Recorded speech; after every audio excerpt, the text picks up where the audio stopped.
एक मोदी जी आज बात का ये बजट सॉरी इंटरिम बजट तो है ही, लेकिन ये बजट इंक्लूसिव और इनोवेटिव बजट है।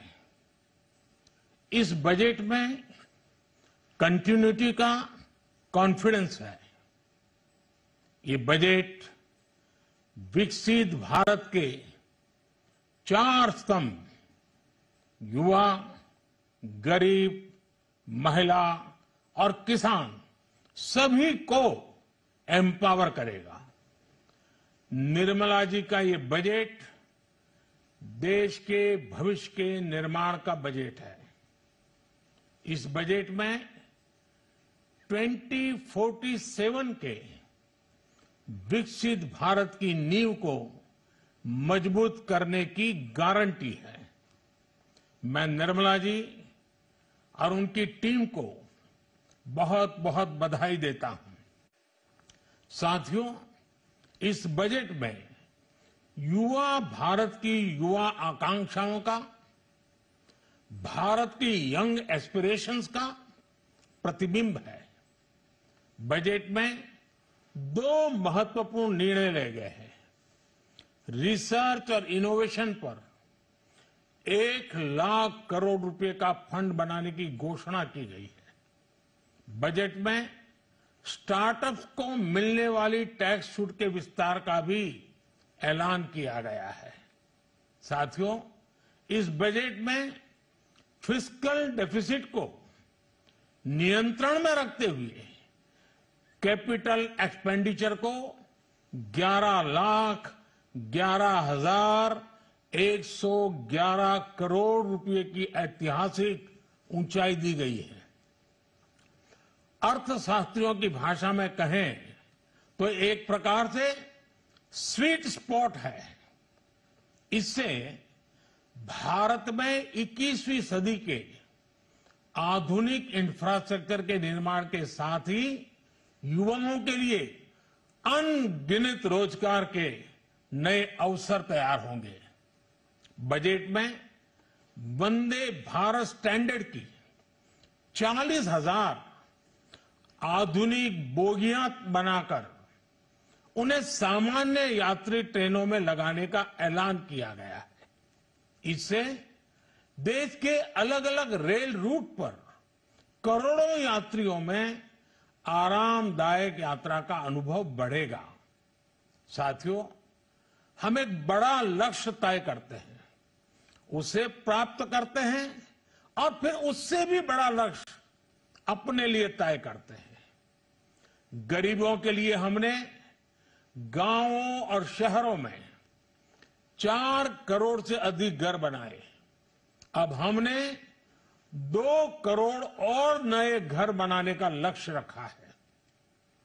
हमने 2 करोड़ महिलाओं को लखपति दीदी बनाने का लक्ष्य रखा था।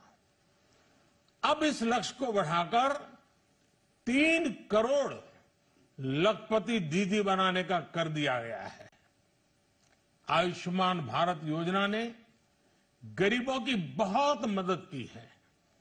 अब आंगनवाड़ी और आशा वर्कर, उन सबको इस योजना का लाभ मिलेगा। साथियों, इस बजट में गरीब और मध्यम वर्ग को एम्पावर करने, उनके लिए आय के नए अवसर बनाने पर भी बहुत जोर दिया गया है। रूफटॉप सोलर अभियान में 1 करोड़ परिवारों को सोलर रूफटॉप के माध्यम से मुफ्त बिजली प्राप्त होगी। इतना ही नहीं, सरकार को अतिरिक्त बिजली बेचकर लोगों को 15 से 20 हजार प्रति वर्ष की आय भी होगी और ये हर परिवार को होगी। साथियों, आज जिस इनकम टैक्स रेमिशन स्कीम की घोषणा की गई है, उससे मध्यम वर्ग के करीब 1 करोड़ लोगों को बड़ी राहत मिलेगी। पिछली सरकारों ने सामान्य मानवी के सिर पर दशकों से ये बहुत बड़ी तलवार लटका कर रखी थी। आज इस बजट में किसानों के लिए भी बहुत महत्वपूर्ण और बड़े निर्णय लिए गए हैं। नैनो डीएपी का उपयोग हो, पशुओं के लिए नई योजना हो, पीएम मत्स्य संपदा योजना का विस्तार हो और आत्मनिर्भर ऑयल सीड अभियान हो। इससे किसानों की आय बढ़ेगी और खर्च कम होगा। मैं एक बार फिर सभी देशवासियों को इस ऐतिहासिक बजट के लिए शुभकामनाएं देता हूं। बहुत बहुत धन्यवाद। पीएम मोदी बताते हुए बजट को ऐतिहासिक और भले ही इंटरिम बजट रहा हो, लेकिन 4 वर्गों का खास ख्याल रखा गया है इस बजट में, मोदी जी का ये मानना है। और उसमें है युवा, महिलाएं, गरीब और किसान। इन 4 वर्गों पर फोकस करते हुए बजट के जो ऐलान है वो इंफ्रास्ट्रक्चर को बढ़ावा देने वाले हैं, वो टूरिज्म को बढ़ावा देने वाले हैं, वो इकोनॉमी की ग्रोथ को और ग्रामीण अर्थव्यवस्था को बढ़ावा देने वाले हैं, रिसर्च को बढ़ावा देंगे, ग्रीन और क्लीन एनर्जी को बढ़ावा देंगे, ये सब मानना है। और साथ ही टैक्स से रिलेटेड भी कई ऐसे ऐलान किए गए जिनसे कि टैक्स पेयर्स को आसानी होगी। इस पूरे टैक्स पेयर्स वाले मामले में 4 अमेंडमेंट आए हैं जो आपके काम के, कोई बहुत ज्यादा अमेंडमेंट नहीं है, कुल ही मिलाकर